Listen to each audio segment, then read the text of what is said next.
गुरुदेव के चरणों में कोटि कोटि नमन। श्री योग वशिष्ठ के स्थिति प्रकरण में हमारा चल रहा है कि वशिष्ठ जी कल राम जी को कह रहे थे कि जो धैर्यवान पुरुष है और बुद्धिमान है वही सत्य शास्त्र का विचार करते हैं और सत्य संत जनों का संग करते हैं। संत जन का संग करके विरक्त आत्मा हो जाते हैं और जिनकी बुद्धि हे राम जी तुम्हारे तुल्य हुई है वो सम दृष्टि को प्राप्त होते हैं और वही ज्ञान के अधिकारी हैं।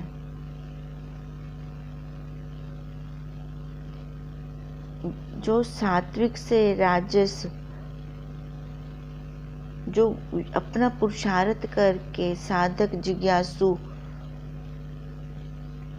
पहले सात्विक हैं फिर राजस से फिर सात्विक बनते हैं, अपना पुरुषार्थ करके वही ये विचार करते हैं। जो तमोगुणी होते हैं वो ये विचार ब्रह्म ज्ञान का विचार नहीं करते, पर वो जब संग संत जनों का महापुरुषों का संग करते हैं तो उनका भी उद्धार हो जाता है। ये जीव अपने पहले के संस्कार भी लेकर आता है और जिस जाति वर्ण में वो जाता है उसके भी संस्कार लेता है, पर अगर ये चाहे तो पुरुषार्थ करके अपने उन संस्कारों को भी काट सकता है। ये बस गुणों को जीतने का ही पुरुषार्थ है, तब यत्न से पूर्व के स्वभाव को वो जीत लेता है। जैसे धैर्यवान शूरमा शत्रु को जीत लेता है। जो पूर्व संस्कार मलिन है तो धैर्य करके मलिन बुद्धि का उद्धार करे। देखो है ये संस्कार, अब भी हम ये संस्कार डाल रहे हैं अपने अंदर। अगर पूर्व के मानव संस्कार मलिन है पर हमें तत्वज्ञ गुरुदेव का सानिध्य प्राप्त हो रहा है, हमें खुद को पता चलता है कि हमारी वृत्ति बार बार संसार में जा रही है कि अपने परमार्थ में जा रही है। अगर मानो संसार में भी जाती है तो भी उसको काट कर अपने स्वरूप की तरफ ले आए। वहाँ पे विक्षेपता ना लेके आए कि मेरी वृत्ति तो बार बार संसार में जाती है, मैं तो पीछे रह जाऊंगा।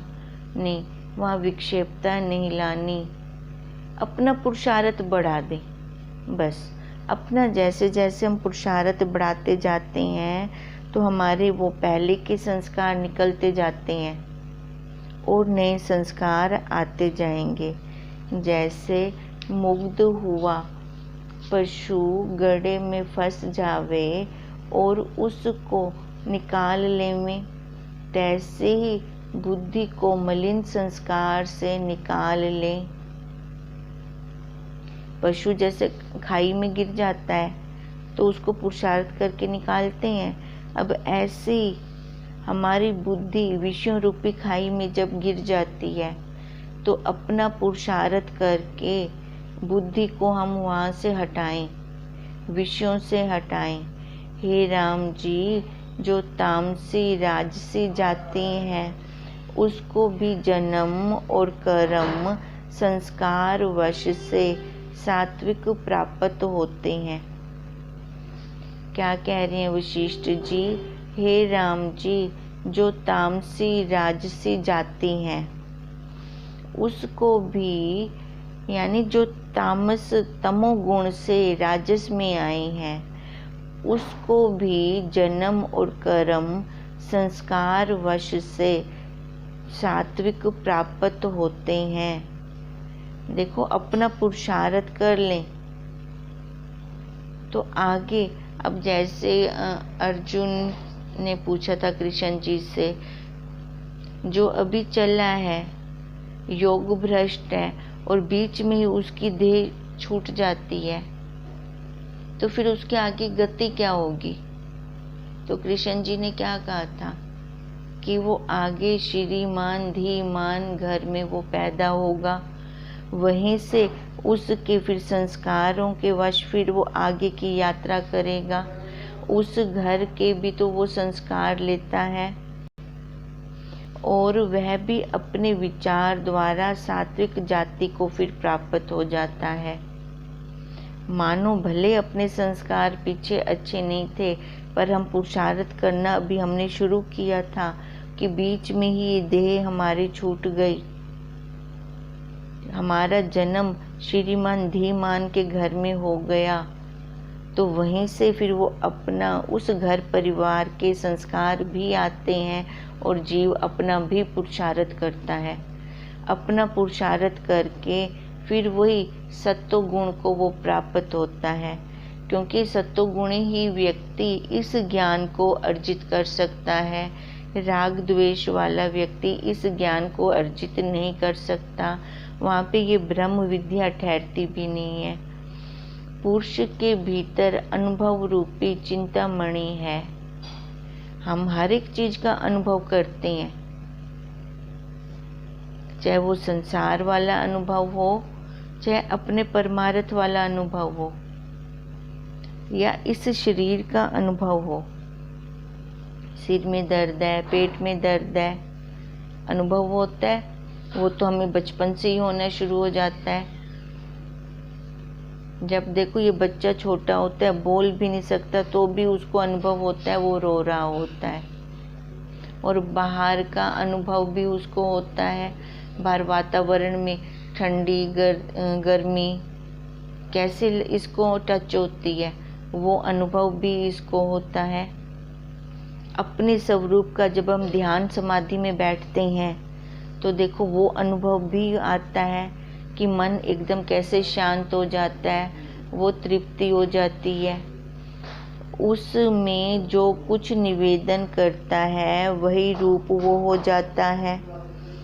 इससे पुरुषार्थ करके अपना उद्धार करो।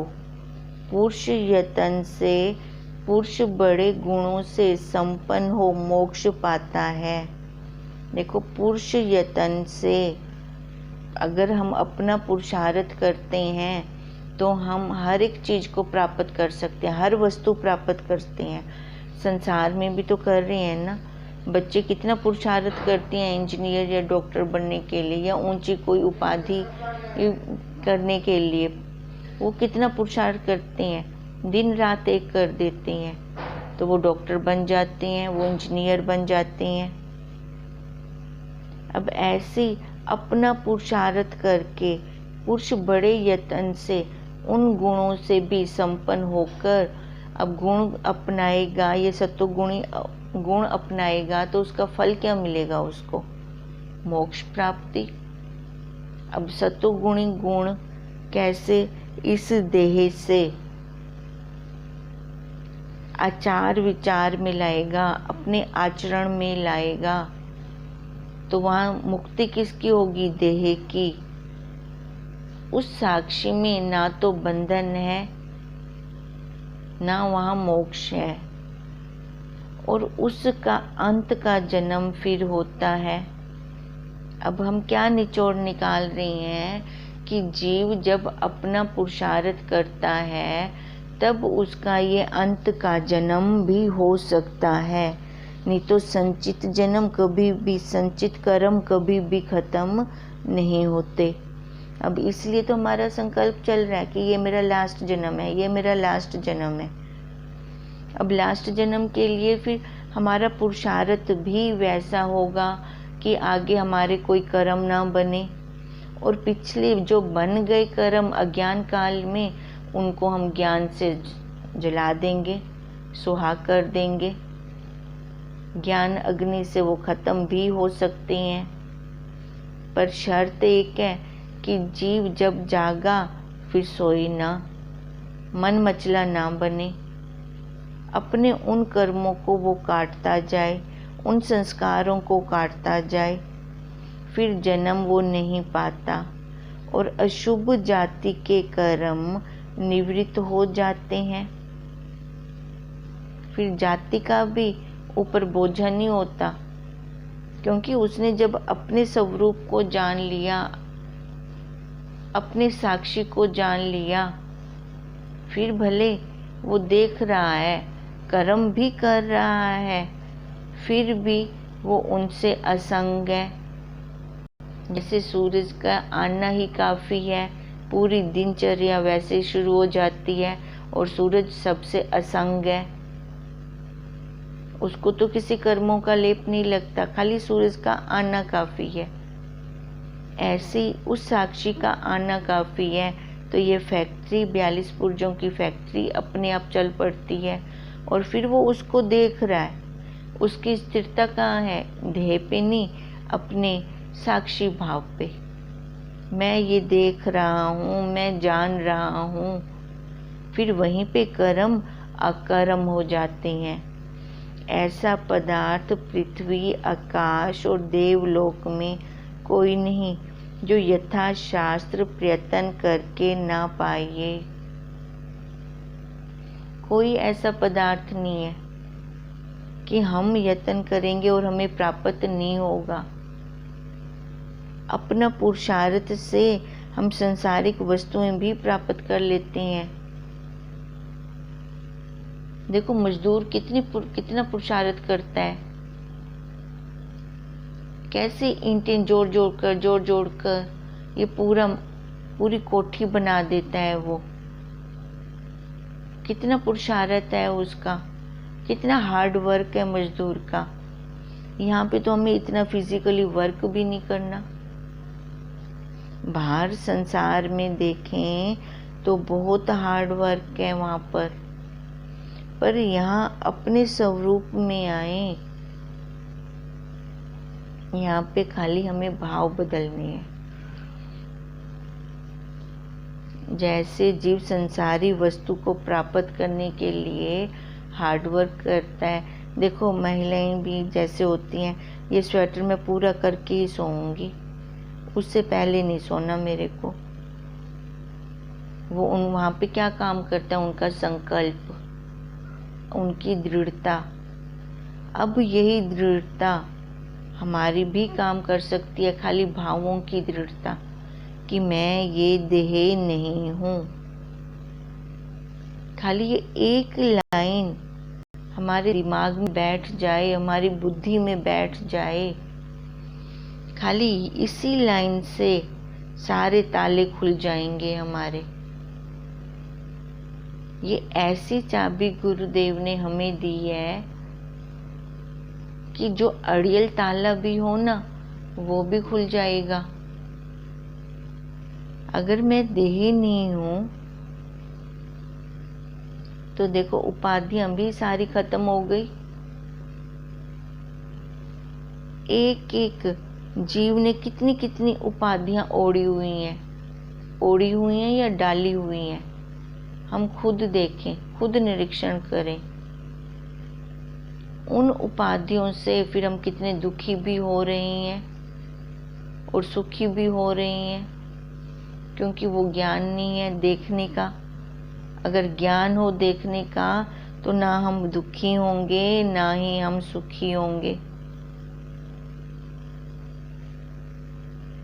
ऐसा पदार्थ पृथ्वी, आकाश और देवलोक में कोई नहीं जो यथाशास्त्र प्रयत्न करके ना पाइए। अब देखो यथाशास्त्र, अगर हम शास्त्र अनुसार सारा आचरण करते हैं, संत जनों का संग करते हैं, विचार करते हैं, रोज सत्संग की डोज लेते हैं, तो हमें अपने स्वरूप की प्राप्ति ना हो, ऐसा तो हो नहीं सकता। और यही हमारा लास्ट जन्म ना हो, ऐसा भी नहीं हो सकता। हम जैसे संस्कार, जैसे संकल्प इस प्रकृति में छोड़ते हैं, वैसे ही हमारे पास आते हैं। हे राम जी, तुम तो बड़े गुणों से संपन्न हो और धैर्यवान हो। धैर्य, उत्तम वैराग्य और दृढ़ बुद्धि से संयुक्त हो। गुण भी हैं, धैर्यवान भी हैं और साथ के साथ उत्तम बुद्धि भी है। भी क्या लेना है मेरे को, क्या छोड़ना है। इसी बुद्धि से देखो राम जी को वशिष्ठ जी भी कह रहे हैं, गुण हैं राम जी के अंदर, सत्वगुणी वो शुरू से ही थे, किसी का दुख वो सहन नहीं कर सकते थे, धैर्य भी उनके अंदर बहुत है, और धैर्य के साथ क्या आ गया, वैराग्य। पूरी सुख सुविधा होने पर भी उन्हें कोई भोग अच्छे नहीं लगते थे अपने राज्य के, और दृढ़ बुद्धि थे कि मेरे को जो वस्तु पानी है वो पाके ही मैं रहूंगा।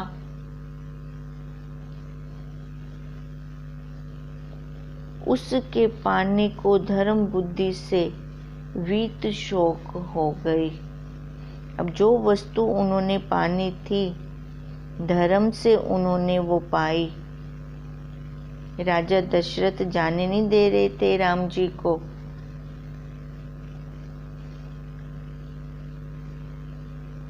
अब देखो फिर कैसे, अब राम जी के अंदर तो कोई शौक नहीं था कि मैं राज्य में पला हुआ कैसे वहां जाऊंगा आश्रम में, और कैसे नीचे घास फूस पे सोऊंगा। वो तो अंदर से प्रसन्न हो रहे थे कि जो मैं वस्तु चाहता हूँ उसके लिए मार्ग मेरा खुल रहा है। तुम्हारे क्रम को जो कोई जीव ग्रहण करेगा वह मूढ़ता से रहित होकर अशोक पद को प्राप्त होगा। अब वशिष्ठ जी भी राम जी को क्या कह रही हैं, जैसे राम जी के गुण हैं, जैसे आचार विचार हैं, अगर कोई वही गुणों को ही अपना लेगा तो भी उसके सारे शोक दुख निवृत्त हो जाएंगे। अब तुम्हारा अंत का जन्म है और बड़े विवेक से संयुक्त हो। तुम्हारी बुद्धि में शांति आदि गुण फैल गए हैं और उनसे तुम शोभते हो। सात्विक गुण से सब में रम रहे हो और संसार की बुद्धि मोह और चिंता तुमको मिथ्या है।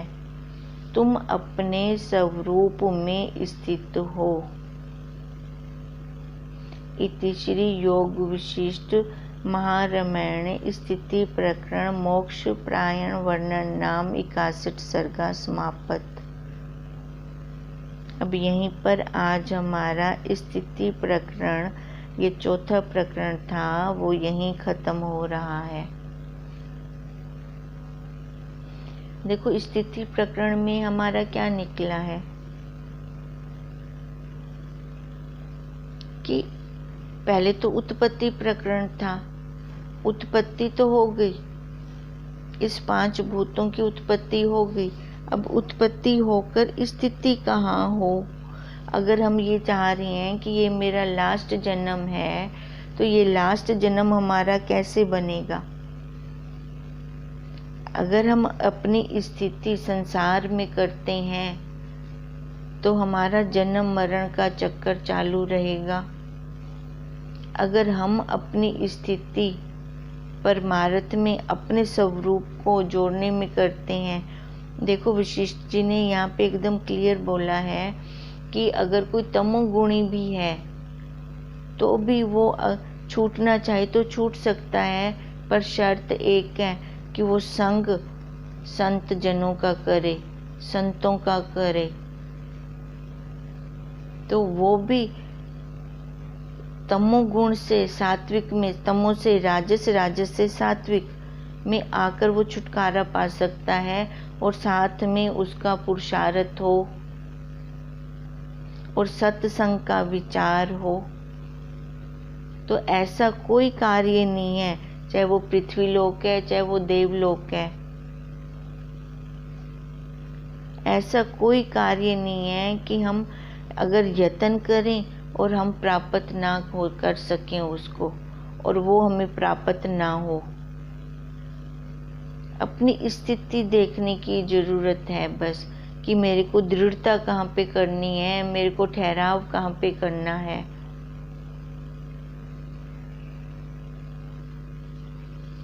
इसलिए वशिष्ठ जी राम जी को कह रहे हैं कि जैसा वैराग्य तुम्हारे अंदर था, धैर्य तुम्हारे अंदर है, सत्वगुण से तुम अर्जित हो,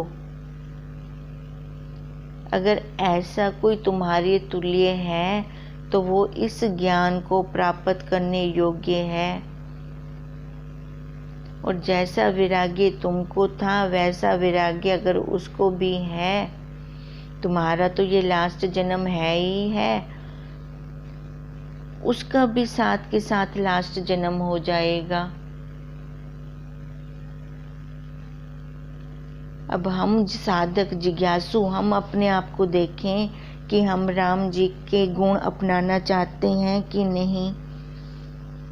अगर हम चाह रहे हैं कि हमारा भी ये लास्ट जन्म बने, तो हम अपनी स्थिति को देखें कि संसार में वो हमें संसार अभी भी अच्छा लग रहा है कि वहाँ से हमें अब वैराग्य आ रहा है, विषयों से वैराग्य आ रहा है।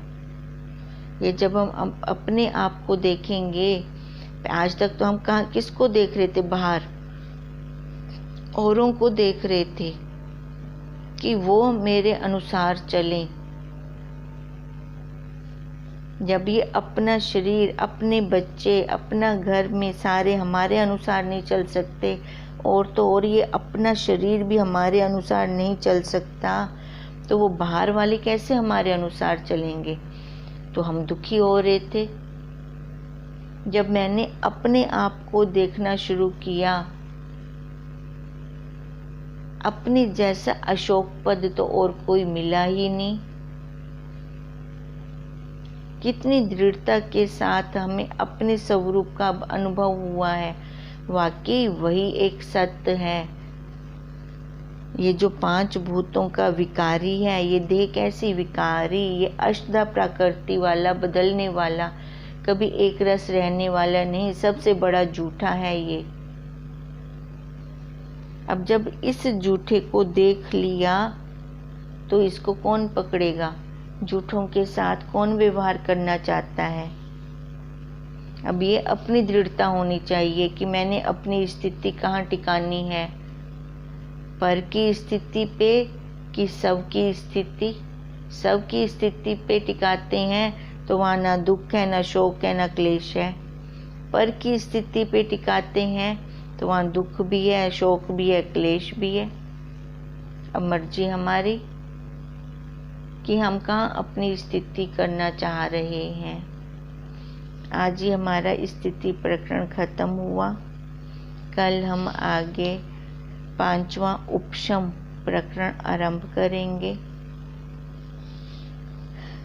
हम भी अपनी स्थिति को देखें कि ये मेरा लास्ट जन्म है, तो मैं अपनी दृढ़ता कहाँ करूं। अपने व्यवहार को देखें, क्योंकि आकार है तो व्यवहार है। व्यवहार में हम फंसे ना, खाली देखने वाले बन जाएं। तभी स्वामी जी हमें बार बार याद करवा देते हैं बीच बीच में, देवता देखा करो, भोगा ना करो। ऐसे ही हम देखते रहेंगे, अगर भोगते नहीं हैं तो हमारे कर्म अकर्म होते जाएंगे, और ज्ञान अग्नि से संचित कर्म भी हमारे जल सकते हैं। हरि ओम तत्सत, हरि ओम तत्सत, हरि ओम तत्सत।